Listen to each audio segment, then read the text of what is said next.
way back in episode 42. Yeah, 42. Back on episode 42, I featured a documentary called Honeyboy, which was about David Honeyboy Edwards, a kind of I think an under-the-radar blues musician who is really tied to the roots of Delta blues. This documentary is amazing, and of course, if you want to find out more about that, go to acousticlife.tv/AT42. You'll be able to see information on that documentary.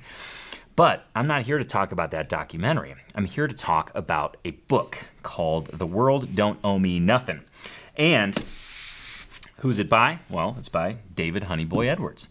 And I'm super excited to have found this book. Now, just to be clear, this book is not a direct parallel to the documentary. Okay, there's a lot of stories contained within this book. Now, this book is compiled of conversations that were recorded, and the folks that were responsible for compiling them, I just want to give credit where credit is due, Janis, Martinson, and Michael Robert Frank.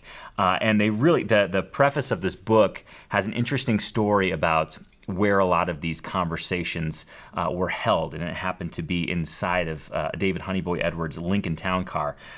So it's littered with really kind of raw stories about his life, where he came from, how he came to Chicago. And I'm going to actually just read the description for you because I want you to be aware of this book. This is a book I think everybody should read. I just got it. I've just been jumping through it. I took a look at the, there's a couple different appendices that have a ton of information about musicians, locations, historical figures. I mean, it's got all the different facets of a true Guitar Geek book. But here is the synopsis of the book. Here we go. The blues has been described in many ways, but to Honeyboy Edwards, it is a leading thing, an irresistible feeling that has called him on. Away from home, away from comfort, away from the arms of loving women, the blues has taken him along a path that strangely parallels the development of this haunting music. From sharecropper son to itinerant bluesman, Honeyboy's life reads like a distillation of the classic blues legends. His good friends and musical partners were blues pioneers Charlie Patton, Big Walter Horton, Tommy McLennan, Sunnyland Slim, and Robert Johnson, among many others. He saw some of the first blues musicians in the Delta, Tommy Johnson, Son House, and older artists unrecorded and lost to us.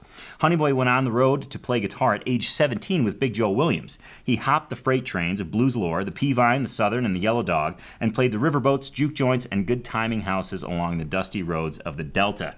And it goes on to even share more about his life. But the way that this book is written, if you've seen the Honeyboy documentary, you can almost hear his voice in each of these stories. Each chapter is like a new story, and I'm so pumped to have found this book, and I'm so pumped to be sharing it with you. Again, that's entitled The World Don't Owe Me Nothing by David Honeyboy Edwards.